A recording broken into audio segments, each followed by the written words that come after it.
di anggaran dasar di Bursa Efek Indonesia dan ini masih dalam proses ya. Jadi itu nanti akan ditunjuk oleh Board of Director daripada IDX.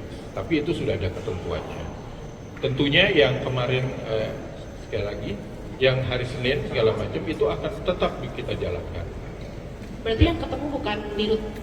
Ya, direksi kan. Direksi. Nanti kan ada juga ada penggantinya, PLT-nya. Oh, okay. Jadi tetap itu untuk jalan. Ya. Okay. Yang kedua Pak, soal demutualisasi ini kan ditargetkan atau aturan OJK karena pemegang saham bursa kan sebenarnya anggota bursa. Nah ini kan nanti kan kalau demutualisasi kan akan jadi publik. Nah itu kira-kira gimana? Terus yang ketiga soal free float. Yang lainnya nggak dapat, kasihan gitu ya. Tentunya untuk demutualisasi pasti akan ada perubahan yang di perundangan dan juga POJK. Tetapi tentunya itu kita akan lakukan secepatnya, ya.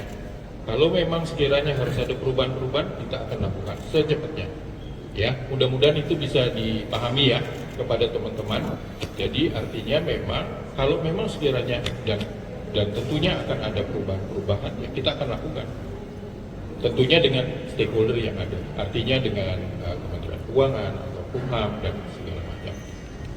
Ya, itu yang pertama. Yang kedua, free float, ya tentunya kita akan secepatnya untuk menerapkan 15%. Ya, kemarin juga sudah dijelaskan secara panjang-panjang. Oke, next ada nggak yang itu? Dua lagi ya, Iman Rahman, ya, untuk mengundurkan diri dari jabatannya sebagai Direktur Utama Bursa Efek Indonesia. Keputusan tersebut kami pandang sebagai bentuk tanggung jawab moral ya, terhadap kondisi saat ini.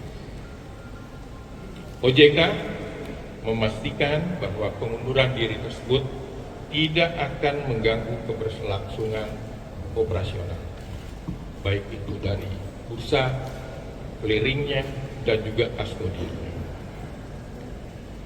Selanjutnya, sesuai dengan ketentuan dan juga prosedur yang berlaku, OJK akan menunjuk pelaksana tugas Direktur Utama Bursa Efek Indonesia untuk memastikan kesinambungan kepemimpinan pengambilan keputusan strategis serta stabilitas operasional bursa.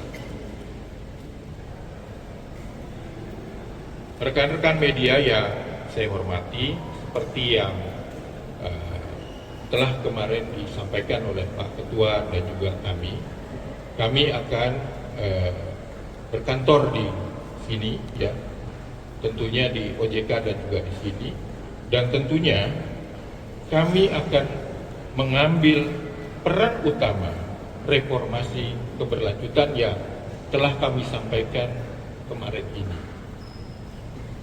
Mungkin saya ulang ya, bahwasanya pertama adalah ketentuan disclosure pemegang saham yang lebih kecil dari 5% itu akan kami laksanakan. Lalu yang kedua, tentunya free float 15% itu akan kami laksanakan. Ya.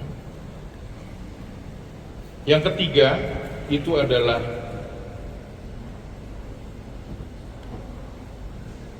terkait dengan concern daripada MSCI, kami akan kawal. Jadi sebelum Mei, insya Allah semuanya itu bisa terselesaikan. Yang keempat adalah tentunya proses untuk demutualisasi tentunya akan kami laksanakan. Dan surveillance dan juga enforcement itu akan kami tingkatkan. Tentunya sebagai penutup, kami semua mengingatkan kepada seluruh investor agar tetap tenang dan juga rasional dalam mengambil setiap keputusan untuk berinvestasi. Demikian saya sampaikan. mudah-mudahan itu bisa penjelasan dari kami. Terima kasih. Segera, tentunya segera, gitu ya. Mungkin itu ya, udah ya.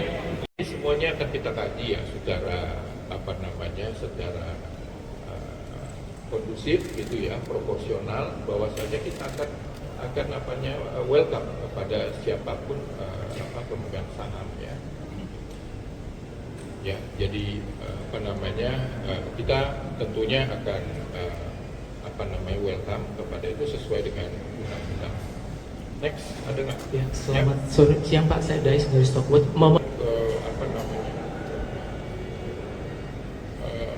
Untuk yang free float untuk menaikkan itu, jangan pernah kita underestimate ya, bahwasanya demand itu ada. Ya, teman-teman bisa lihat ya, bahwasanya sekarang ini beberapa hari transaksi terakhir itu sudah mencapai 40 triliun, ya, 40 triliun. Dan kemarin itu 61 triliun, ya. Jadi kami melihat bahwasanya potensi itu ada, ya. Kami melihat bahwasanya demand untuk ke 15% itu ada.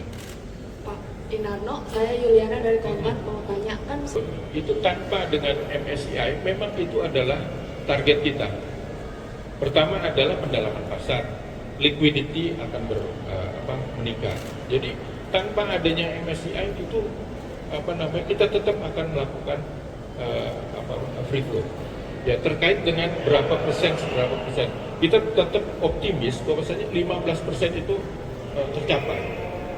Oleh karena itu kita nggak perlu 10 atau 15, langsung 15% kita optimis bahwasanya itu bisa terlaksana. Lalu yang berikutnya, udah itu ya, nggak salah. Tiba-tiba bahas demutualisasi. Demutualisasi sebetulnya itu adalah sudah masuk dalam P2SK, nggak ada kaitannya, ya. Gitu ya, nggak ada kaitannya. Mungkin satu lagi aja ya, itu mereka mempunyai polisi masing-masing ya. Dalam PMK 118 itu sudah dibuka bahwasanya BPJSTK dengan Asabri itu bisa membeli 15% free float ya. Jadi sudah ada itu, tapi tentunya keputusan ada di mereka ya. Mungkin saya tambahkan yang ini sebenarnya bagian dari pendalaman pasar dan juga pengembangan dari pasar modal yang terjadi dimanapun di seluruh pasar modal yang sudah berkembang di dunia ini, yaitu investor institusional utamanya dari dalam negeri memainkan peran besar dalam perkembangan dari pasar modal. Di satu sisi dilihat dari segi pasar modalnya, hal itu tentu menambah likuiditas dan juga potensi untuk pengembangan. Dari sisi lain, dari kacamata investor institusional itu, memang mereka memiliki akses lebih luas lagi kepada instrumen-instrumen dalam hal ini yang ada di pasar modal yang cocok dengan risk appetite maupun juga dengan struktur dari apakah pengembalian, apakah dividen, apakah pengembangan yang dibutuhkan oleh pengelolaan dana yang mereka investasikan dalam portofolio. Jadi dimanapun pada akhirnya tidak akan ada pasar modal yang bisa berkembang baik kalau investor institusionalnya tidak berperan penting di pasar domestik.